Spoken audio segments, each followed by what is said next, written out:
me, it's you, it's us. This is the Phillies Talk Podcast presented by Team Toyota. I am McKercher, joined by a very special guest today, Brooke Destra. Brooke, the last time we were on the pod, do you remember that? I think I do. It was after the Mets loss.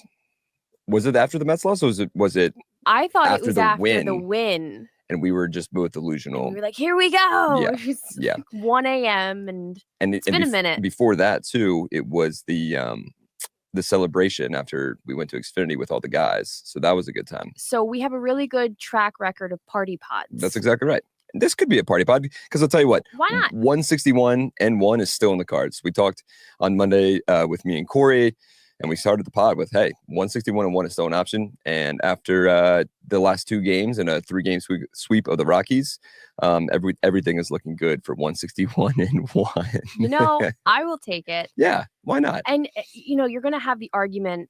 People are going to spew, great, you won 2-3 against the Nationals, you swept the Rockies. Great, it's the Nationals and the Rockies. They're still professional baseball teams. It's still the start of the season where, look at the Braves right now.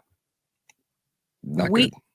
The start of the season can be very chaotic for people, for teams. So I think they're doing what they need to do. They're winning games against teams that they need to win against. So I'll take it. Let's be glass half full to start the season. 5-1 is pretty dang good. Pretty dang good. And Rob Thompson sounded really satisfied after the game today.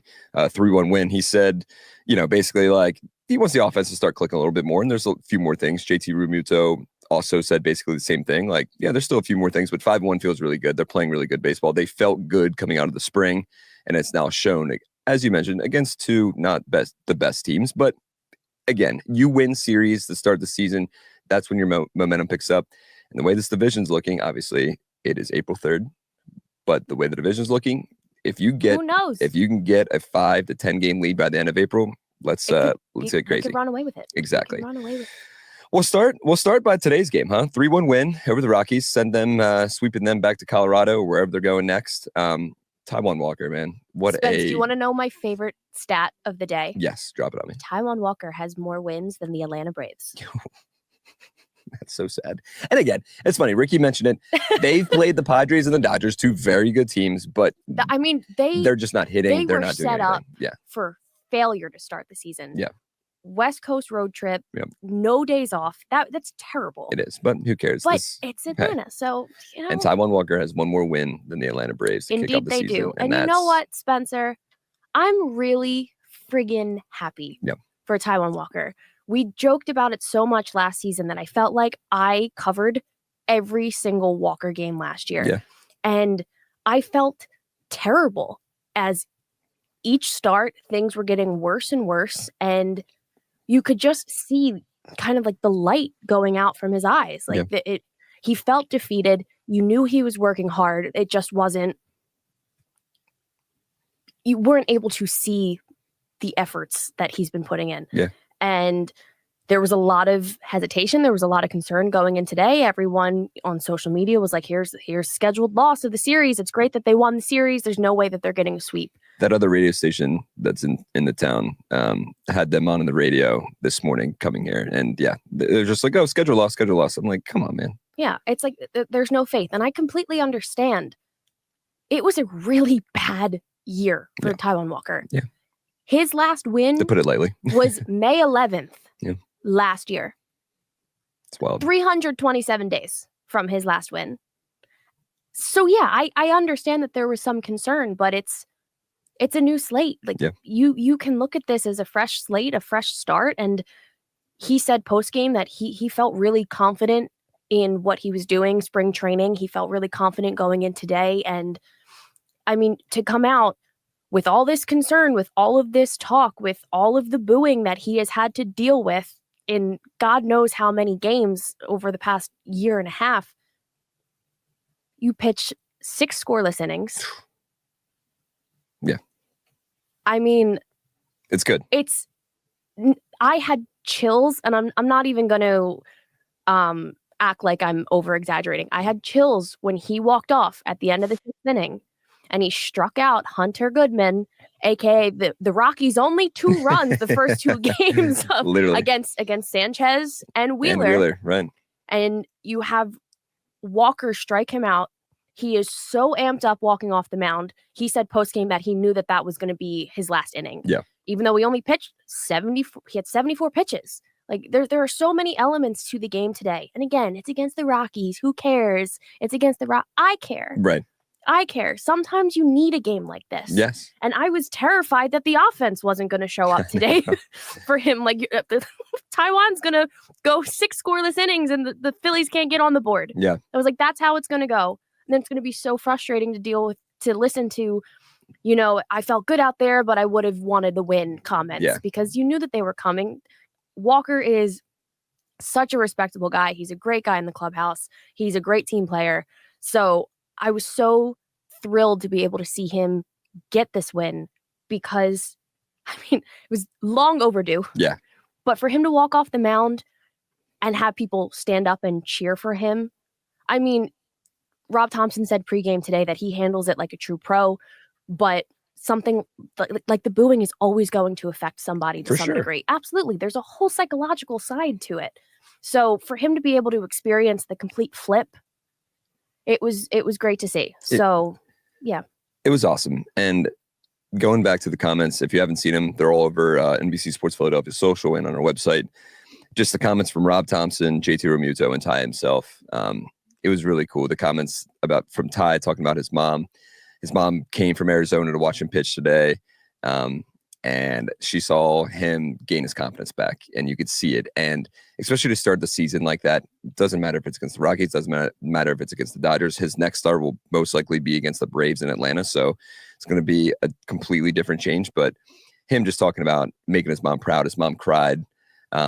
And then, there was a question about, when was the last time your mom cried at a game? And he said it was when he got booed. And so that has to break my heart. Yeah, literally. Yeah. It's crazy. So, he gets booed when he's introduced on Monday at the home opener. Which I hated that. Yeah. I hated that. If he gives up 5 runs in an inning, absolutely it's warranted. For sure. But it's a day of celebration. It's a day of festivities. Yeah. I hated that. Yeah, it was not great. And just the thing, we heard all off season, Rob Thompson and Dave Dombrowski, even during the winter meetings, talking about he's on this new program. And he talked about that program after the game as well. Just these weighted balls. It really helped. He worked his you-know-what off this offseason because I don't think he knew that he could be this Taijuan Walker that we saw today. He knows that's still in there. And I know I was talking to Ricky Bo last year about it, and he was like, you just run out of gas at one point. And for him to come out and look at this good, his fastball average 92.8. He threw so many different pitches. He only threw 6 fastballs. Yep. But whole arsenal. Yeah, the whole is the cutter, the splitter, the slider, the curveball, the sinker. He threw 17 cutters, 16 sliders. And had everything working. And then even he threw, I'm looking at it, he threw a curveball that was like 69, it looks like. Why not? Oh, no. Yeah. The minimum was 69.4. Yeah. That's insane. So obviously it was just so good to see. And Rob Thompson hit just the first few minutes of his post-game press conference, just talking about Ty and how proud he is. And he talks about how he's always there at the top of the step. Whenever he's not pitching, he's the one at the very top of the step in the dugout, cheering on his team, no matter what's happening. You don't really get to see what type of person he is when the clubhouse doors are closed.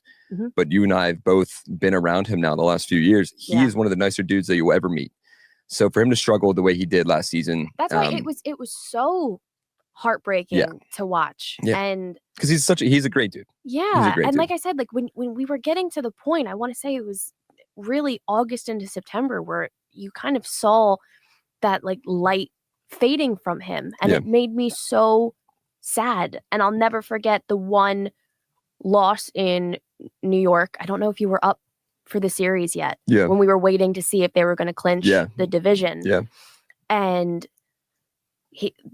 people will call it a classic Walker game last season. It wasn't great. And we were talking to him post game, and you felt for him. You really did. You got to a point where you felt bad asking what went wrong. I feel like I was just waiting for him at one point to go, I have no idea. Yeah. I have no idea. Yeah. That's because that's what it looked like. Yeah. So yeah. Yeah, it was great to see. And again, it's one win against the Rockies. Right. But he can take that as a clean slate. He can take 2025 as a clean slate. Yep. Leave last season in the past. Build off of what you can do moving forward. And even when Ranger Suarez is healthy and good to go and he slots himself back into this rotation and Walker goes to the pen probably as a long man, you know that he'll be reliable. Yeah. Hopefully. So, knock on wood. Cross fingers. Listen, I know it's one start. I'm not trying to get ahead of myself, but I like that he came in today and he proved people wrong. Yeah. He proved a lot of people wrong. Yes. He proved the whole city wrong today. Yep. And again, yeah, we keep saying it's one start. We'll see the next one in Atlanta. We'll see. But yeah, just going, like, he got booed even his last 2 spring starts down in Clearwater. People were booing him off the mound. He got booed a lot. And it's understandable because it is, there's still a lot of money left in that contract with 2 years left. So it's understandable. But yeah, that was just great to see. And hopefully, like you said, if he can take that momentum is a real thing, obviously, and especially in baseball and all sports, but especially baseball. So yeah, it's great for Ty. And they hold on. I mean, Jose had me sweating in the press box. I'm not gonna lie. Oh my goodness, dude. The guy, he comes in, he obviously hasn't allowed a run in 2025, didn't allow a run in the spring. And his 3 appearances so far, he's looked great. And then kind of he didn't find the strike zone early, came back to bite him. The Rockies get a run late. And then he shuts the door, which is crazy. We were sitting here watching and I said, stop throwing the junk. And all his junk pitches were getting straight. They're hitting before home plate. Yep. In the dirt. Right in the dirt. Oh, dude, you can throw 101, just throw it on the inside. And then he went 4 straight pitches there to Doyle and ended it real fast. So, and then I think he went back to the cutter. He was hitting 101. He had like 100, 101, 100, and then went to his 95-mile-per-hour cutter to end the game. So, it a little nerve-wracking here, but they got the job done. They sweep the Rockies out. Do you want to talk about Tuesday at all? I mean, obviously, the big thing that everyone talks about, we didn't see Edmundo Sosa in the lineup today after he's just unreal. He's batting 600 right now. That's just insane. It was really funny. I don't even know what day of the week it is anymore. Yeah, it's you Thursday. You mean Wednesday? Yeah, Wednesday. Dude, what did I say? You said Tuesday. They didn't play Tuesday. That was an off day. There you go. I was off. It's fine. It was really funny talking to Trey Turner post game Wednesday night after the win. And he was like, yeah, Sosa's our best hitter right now. And to hear that from, one of your top guys on the team talking about, your bench utility guy, like that's high praise. Yeah, for sure. And Topper was joking about it. He was like, I'm going to make a call to MLB. See if we can play 10. Yep. Love it. Today. So awesome. we all walk in to his office pregame today, and he says, Matt Gelb made the joke. He's like, did you no 10? And Rob was like, no, MLB didn't go for it. So no Rover to get Sosa playing, but we'll get there. I mean, they're sticking to what it would have been if Sosa was just batting average. You have to get your starters in, your everyday guys, especially when they're about to go up against a slew of right-handed pitchers in the next couple games, So, and Rob also said that there was no thought of putting Sosa in the outfield either. When it came to seeing if he were to play today, the energy is leaving. Long day. Night game followed by a day game. And for anyone that doesn't know, Brooke filled in for Corey. Brooke is covering the games the last 2 days too. Oh yes, so. I guess we could have specified. We could have specified it. My bad, guys. It's okay. It's not your first time. So we'll see. Yeah, but I mean, so it was funny, because Sosa, we talked about it in the last pod. Sosa talking about how he kind of wants to be that 10th man. There's a 6th man in basketball. He should be the 10th man. There should be an award for the best bench player in Major League Baseball. But yeah, he's been great. Maybe we can add that to the Rickies. Yeah, that's such a good idea. We'll put a little note into our Phillies pregame live producer, Sean Kane. Yes, and that award would 100% go to Sosa right now. Oh yeah. But yeah, I mean, and people were upset that he wasn't in the lineup today. You have to get Trey, you have to get Bryson, you have to get Marsh. You got to get these guys going too. He's again, Sosa.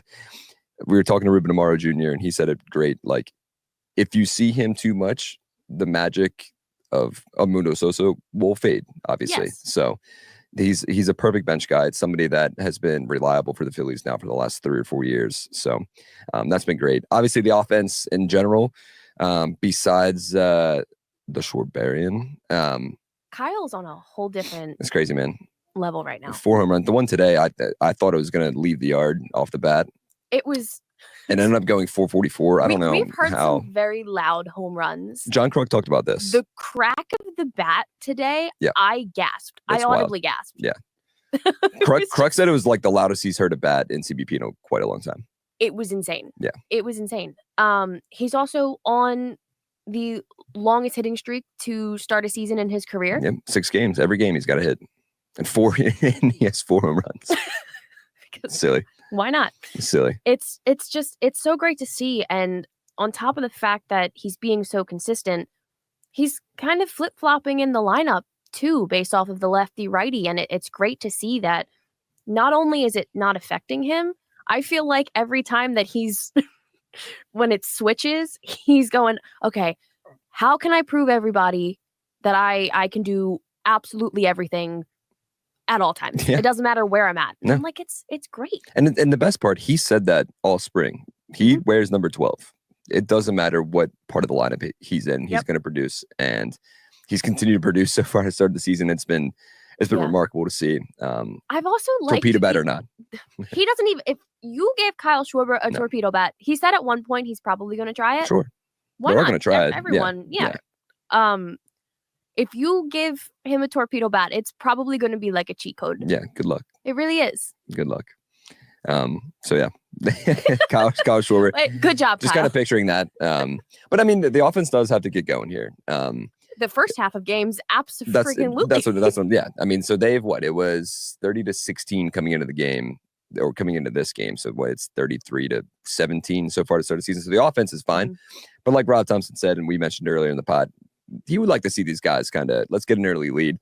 I thought they had an early lead today. I think the whole ballpark, John Kruk and Tom McCarthy, thought they had an early lead today. It got reversed. The Kepler slide into home. Marsh had a little dribbler back. How do you say his name? I'm not trying. Santazela.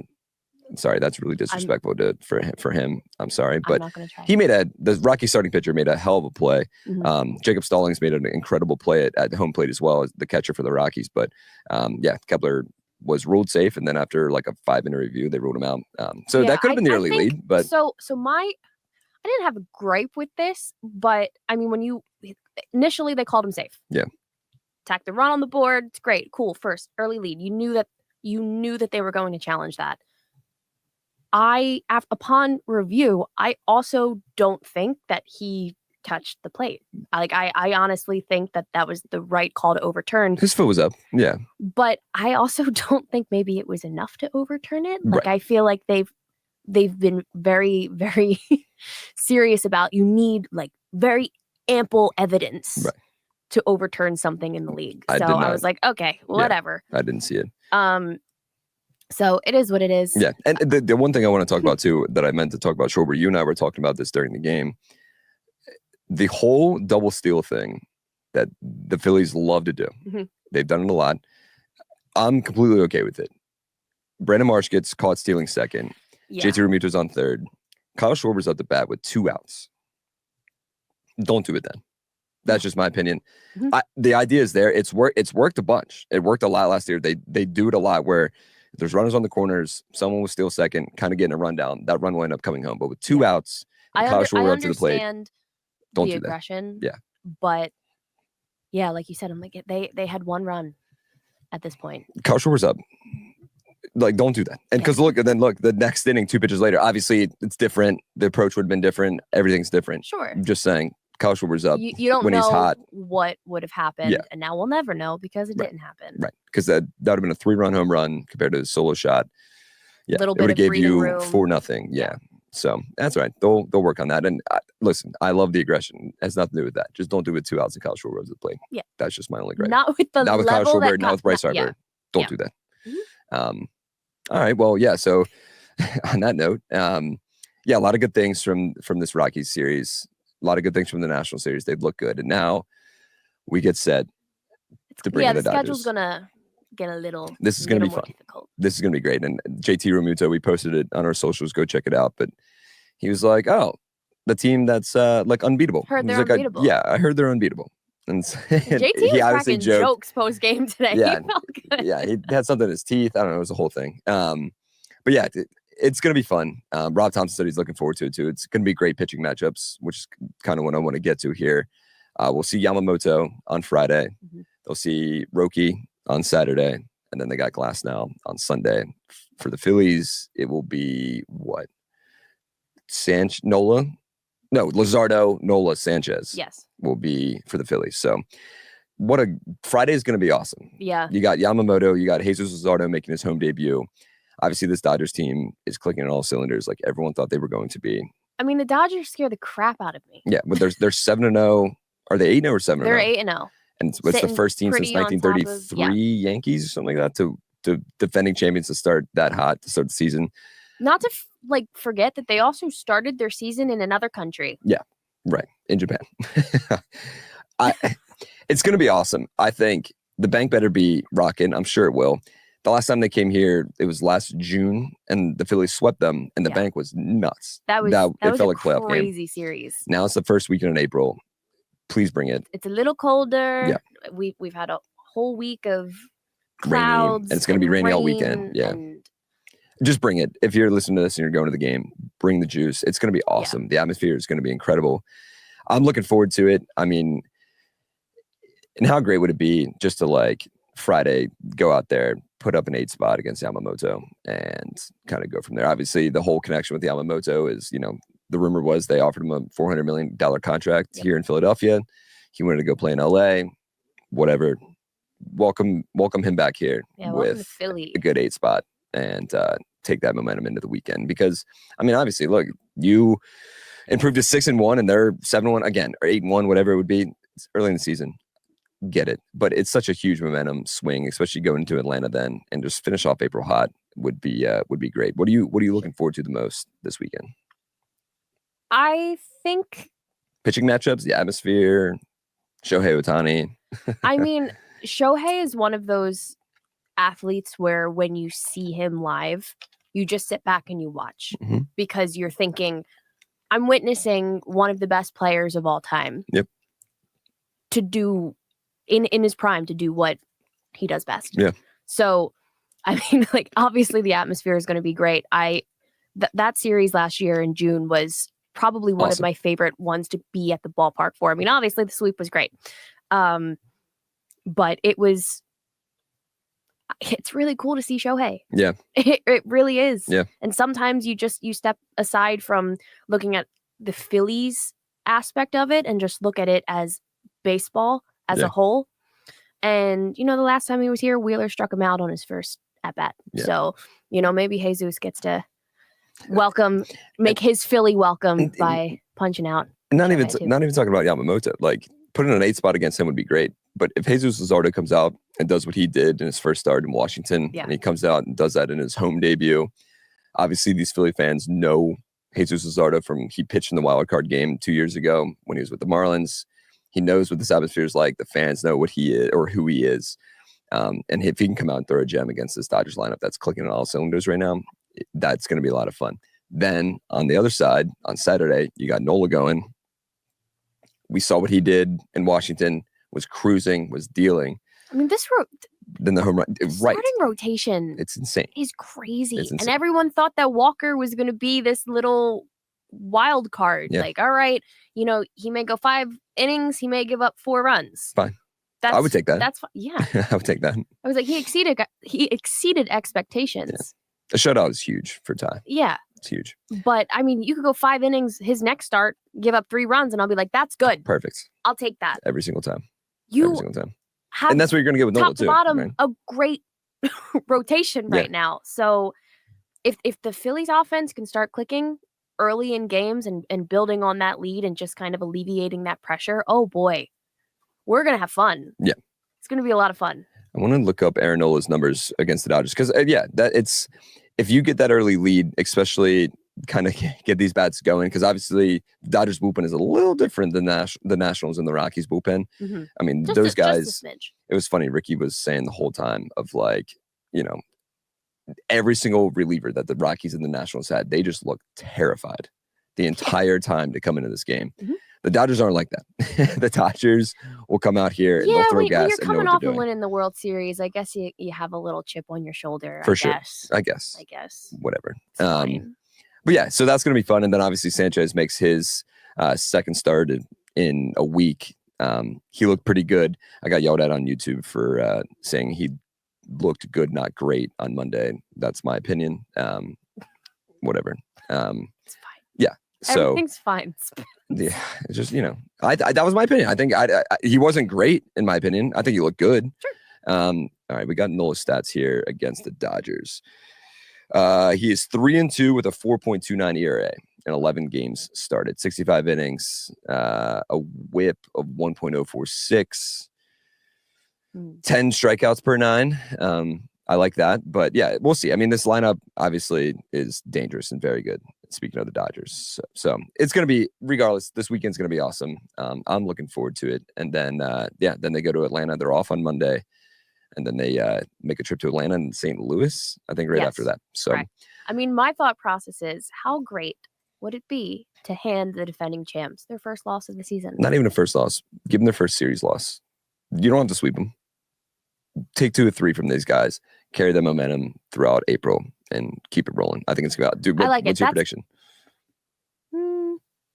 Just for Dodgers? Yeah. I can see 2 or 3. Yeah. Can you see it, or do you want it? I think I want it. I think realistically. Right. Right. I was like, you take one game. Hand them the first loss. Fine. It's fine. Start the domino. Who does it? Luzardo? Yeah. Yeah. I think either him or Roki. I mean, Roki, obviously his first start did not look good. There was the scene of him kind of getting emotional in the dugout for the Dodgers. Coming here, welcome to 4 Hours of Hell. Yeah. Roki. I'm also thinking about it's the first Friday night game of the season. Yep. So the energy at the ballpark is going to be probably the most amplified that it'll be all awesome. weekend. It's going to be great. I just think the energy and everything will help. I mean, it's best home advantage in MLB. That's right. It's going to be fun. Just take 2 or 3. I'll be happy. And they'll be moving. I did want to bring up something else, and it just completely escaped my mind. So we'll wrap it up on that. Yeah. Apple TV, Friday. We're back on air. NBC Sports Philadelphia at 4:00 on Saturday. First pitch, I think, is at 4:35, but pregame starts at 4. And then the Sunday finale will be ready to go. Catch it here on NBC Sports Philadelphia. We will probably talk to you sometime next week after the Dodgers series, maybe that Monday. A lot of winning that correct. We're going to talk about. Oh yeah, a lot of winning. Just positive manifestation, everybody. Sure. But we talked a lot. We talked about a lot of winning in the first week here. So we did. Yeah, it's good. 5-1 is very good. A week into the season, they are 5-1. Is very good. Cruising, and they're looking good. And hopefully the momentum can keep it rolling. Yeah, because can you imagine if they would have lost, if they were like 3-3 right now, losing to these two kind of crappy teams. Falling, not even that, but the Dodgers coming to town, you don't have all this momentum. Yeah. I think the momentum is a real thing. And hopefully they can keep it moving. So, you know what I say to everything, Spence? What's up? Bring on the champs. Yeah. Let's do it. Speaking of champs, we kind of talked about it. Corey didn't do a bracket this year. Who's your national champion in college basketball? And there's one correct answer. I plead the fifth. Okay, there it is. Go Dukies. For everyone that doesn't know, I think I talked about it on the pod the one time.